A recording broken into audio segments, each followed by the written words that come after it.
1978వ సంవత్సరంలో వెంగళరావు గారు ముఖ్యమంత్రిగా ఉన్న టైంలో కలికి యానాద్రి రెడ్డి గారు, గొట్టపాటి కొండపనాయుడు గారు కలిసి సమిష్టిగా ఈ ప్రాంతంలో అందరికీ కూడా ఇల్లు ఇవ్వాలనే ఆలోచనతో ఫారెస్ట్ ల్యాండ్ డిఫారెస్ట్ చేసి 2048 సర్వే నెంబర్ ద్వారా చాలా భూములన్నింటినీ కూడా ఆ రోజున మార్కెట్ వాల్యూ 7 రూపాయల లెక్కన, అంకణానికి 7 రూపాయల లెక్కన కట్టించుకొని ఆ రోజున వాళ్ళందరికీ కూడా పట్టాలు ఇవ్వడం జరిగింది.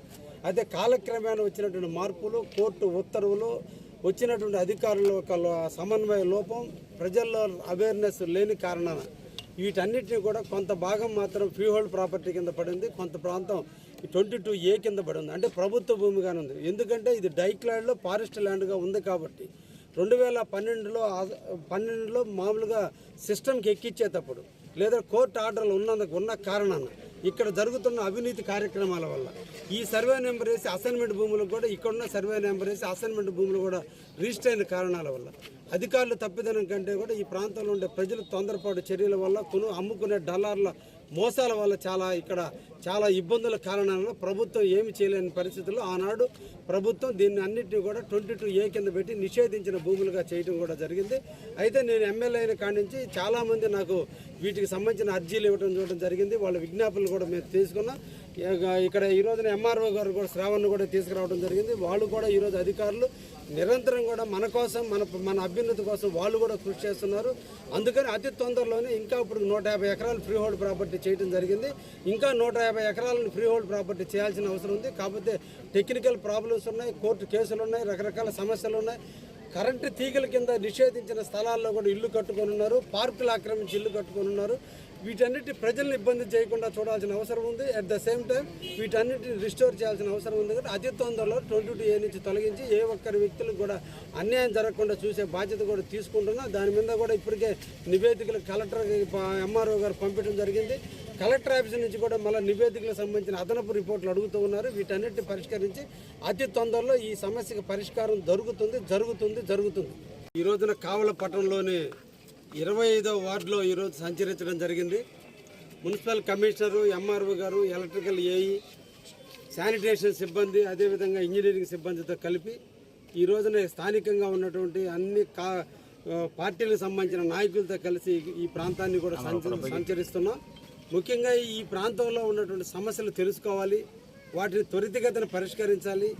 సమస్యలు ఏవైతే ఉన్నాయో వాటన్నిటిని కూడా పరిష్కరిస్తే ఇక్కడ అందరూ కూడా పరిశుభ్రంగా, పచ్చదనంగా ఈ ప్రాంతం వర్ధిల్లడానికి అవకాశం ఉంటుందనే ఉద్దేశంతో స్థానిక ఎమ్మెల్యేగా నా బాధ్యత కావలి నియోజకవర్గంలో ఉన్నటువంటి ప్రజలందరూ కూడా సుఖశాంతులతో జీవించాలన్నది నా కోరిక.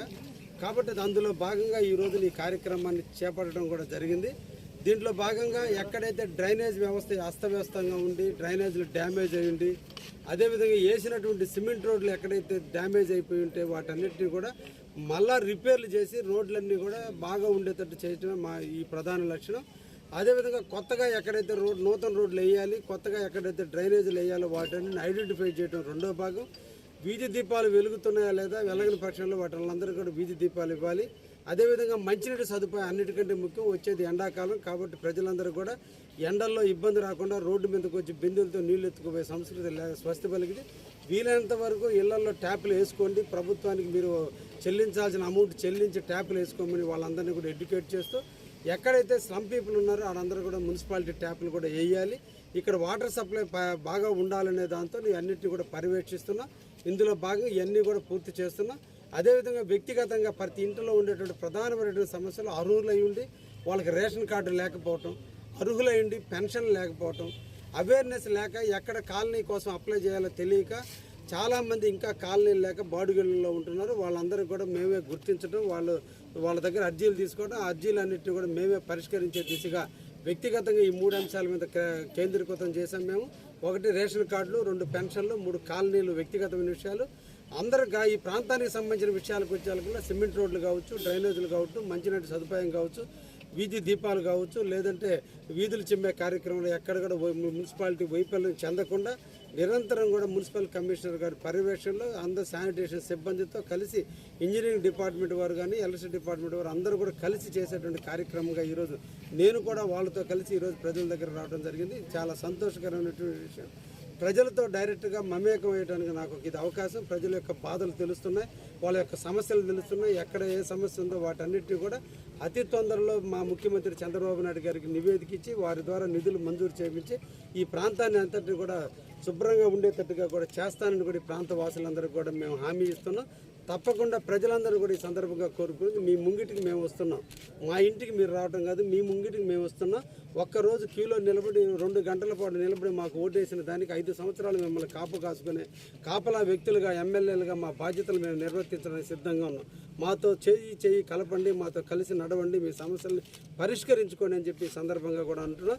రాజకీయాలు ఎలక్షన్ అప్పుడు అయిపోయినాయి, ఓట్లు నాకేసారా పక్క వాళ్ళకి వేసారా అనేది కాదు, అందరూ కలిసి మాతో కలిసి రండి, మన ప్రాంతాన్ని అభివృద్ధి చేసుకుందాం. ఎవరైతే ఈ ప్రాంత అభివృద్ధి కోసం పాటుపడుతున్నారో, ఎవరైతే ఈ ప్రాంత అభివృద్ధిని చేయాలని కాంక్షిస్తున్నారో వాళ్ళతో కలిసి నడిస్తే మీకు ఈ ప్రాంతానికి అభివృద్ధి చెందడానికి అవకాశం ఉంటుందని ప్రజానికాన్ని కూడా కోరుకుంటూ సెలవు తీసుకుంటూ ధన్యవాదాలు.